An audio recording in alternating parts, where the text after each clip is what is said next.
قد خسر الذين قتلوا أولادهم سفها بغير علم وحرموا ما رزقهم الله افتراء على الله قد ضلوا وما كانوا مهتدين.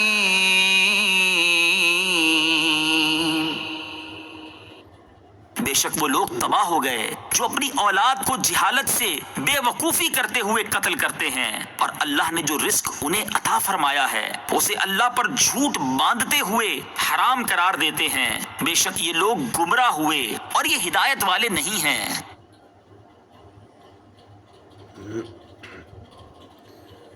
یہ آیت معنی جاہلیت کے ان لوگوں کے بارے میں نازل ہوئی جو اپنی لڑکیوں کو نہایت سنگ دلی اور بے رحمی کے ساتھ زندہ درگور کر دیا کرتے تھے۔ قبیلہ ربیہ اور مضر وغیرہ قبائل میں اس کا بہت رواج تھا، اور جاہلیت کے بعض لوگ لڑکوں کو بھی قتل کرتے تھے، اور بے رحمی کا یہ عالم تھا کہ کتوں کی پرورش کرتے اور اولاد کو قتل کرتے تھے۔ ان کی نسبت یہ ارشاد ہوا کہ وہ تباہ ہوئے۔ اس میں شک نہیں کہ اولاد اللہ تعالیٰ کی نعمت ہے، اور اس کی ہلاکت سے اپنی تعداد کم ہوتی ہے، اپنی نسل مٹتی ہے۔ یہ دنیا کا خسارہ ہے، گھر کی تباہی ہے، اور آخرت میں اس پر عذاب عظیم ہے۔ تو یہ عمل دنیا اور آخرت میں تباہی کا باعث ہوا، اور اپنی دنیا اور آخرت دونوں کو تباہ کر لینا اور اولاد جیسی عزیز اور پیاری چیز کے ساتھ اس قسم کی سفاکی اور بے دردی گوارا کرنا انتہا درجے کی حماقت اور جہالت ہے۔ دور جاہلیت میں اولاد کو قتل کرنے کے بنیادی اسباب میں سے ایک سبب یہ بھی تھا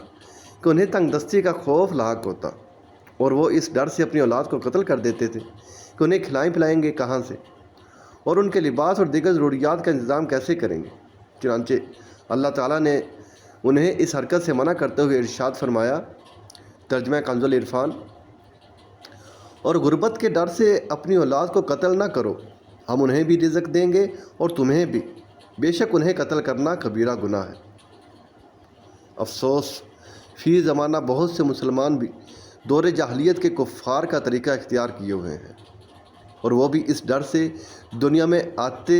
ہی یا ماں کے پیٹ میں ہی بچے کو قتل کروا دیتے ہیں کہ ان کی پرورش اور تعلیم و تربیت کے اخراجات کہاں سے پورے کریں گے، اور یہ عمل خاص طور پر اس وقت کرتے ہیں جب انہیں معلوم ہو جاتا ہے کہ ماں کے پیٹ میں پلنے والی جان بچی ہے۔ افسوس کہ اللہ تعالیٰ کو رازق ماننے والے بھی اس فعل کبیر کا ارتکاب کر رہے ہیں۔ یہاں ایک مسئلہ یاد رہے کہ جب حمل میں جان پڑ جائے، جس کی مدت علماء نے 4 مہینے بیان کی ہے، تو حمل گرانا حرام ہے کہ یہ بھی اولاد کا قتل ہے، اور اس سے پہلے اگر شرعی ضرورت ہو تو اسقاط حمل جائز ہے۔